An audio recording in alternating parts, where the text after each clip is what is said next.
বাবাকে নিয়ে শহরে এসেই রূপার দেখা পেয়েই এবার নিজের আসল পরিচয় জানতে পারল সুদীপা। হ্যাঁ বন্ধুরা, এমনটাই দেখতে পাবো আমরা অনুরাগের ছোঁয়া ধারাবাহিকের আগামী পর্বগুলোতে। সুদীপা হিমাদ্রিবাবুকে জানিয়ে দেয় সে যেন খুব তাড়াতাড়ি তার এই চাকরিটা ছেড়ে দেয়। কিছুদিন পর তো তাকে এমনিতেই সবকিছু ছেড়ে চলে আসতেই হবে, তার সাথে শহরে যেতে হবে। তাহলে সে এখন কেন চাকরিটা ছেড়ে দিচ্ছে না? হিমাদ্রিবাবু সুদীপাকে শান্ত করার জন্যই বলে সুদীপার কথা মতোই সে কাজ করবে। অপরদিকে সময় ঘনিয়ে আসে এবং নীলাদ্রি বাবু ও সুদীপা শহরের উদ্দেশ্যে বেরিয়ে পড়ে। নতুন শহরে এসে খুব খুশি হয় সুদীপা, সামনের দিকে এগিয়ে যেতে থাকে আর ভাবতে থাকে যে তার নতুন পথ চলা শুরু হয়েছে।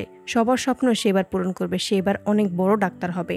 অপরদিকে রূপা চারদিকে তার দুই মেয়ের খোঁজ করতে থাকে। চারদিকে খোঁজ করলেও কোনো খোঁজ রূপা পায় না। অপরদিকে কলেজে রূপা আসে, ঠিক সেই মুহূর্তে কলেজে সুদীপাকে দেখতে পায়। এতে করে থমকে যায় রূপা, ছুটে আসে সুদীপার কাছে এবং সুদীপাকে জড়িয়ে ধরে বলে, আমি জানি তুই আমার সুদীপা। এতে করে হিমাদ্রি বাবু অবাক হয়ে যায়। সুদীপার পরিচয় এই মহিলা কিভাবে জানতে পারলো তা ভেবে পায় না হিমাদ্রি বাবু। হিমাদ্রি বাবুর কাছে জিজ্ঞেস করলে সুদীপার ব্যাপারে সমস্ত কিছু অস্বীকার করে যায় হিমাদ্রি বাবু। রূপা তখন বারবার বলে এই সুদীপাই হলো তার মেয়ে। সুদীপা যে রূপারই মেয়ে তার সমস্ত প্রমাণ দেখায় হিমাদ্রি বাবুকে। অবশেষে হিমাদ্রি বাবু মুখ খুলতে বাধ্য হয় এবং সমস্ত সত্যিটা প্রকাশ করে। আর এভাবেই শহরে এসে রূপার দেখাতেই নিজের আসল পরিচয় জানতে পারে সুদীপা। তো বন্ধুরা, তোমরা এটাই তো চাও যেন এভাবেই শহরে পাড়ি জমিয়ে সেখানেই যেন রূপার সাথে দেখা হয় সুদীপার, এবং রূপার মেয়ে যে সুদীপা সেটা যেন জানতে পারে। কমেন্টে জানাও। আর নিয়মিত আপডেট পেতে আমাদের চ্যানেলটি এক্ষুনি সাবস্ক্রাইব করে পাশে থাকো। ধন্যবাদ।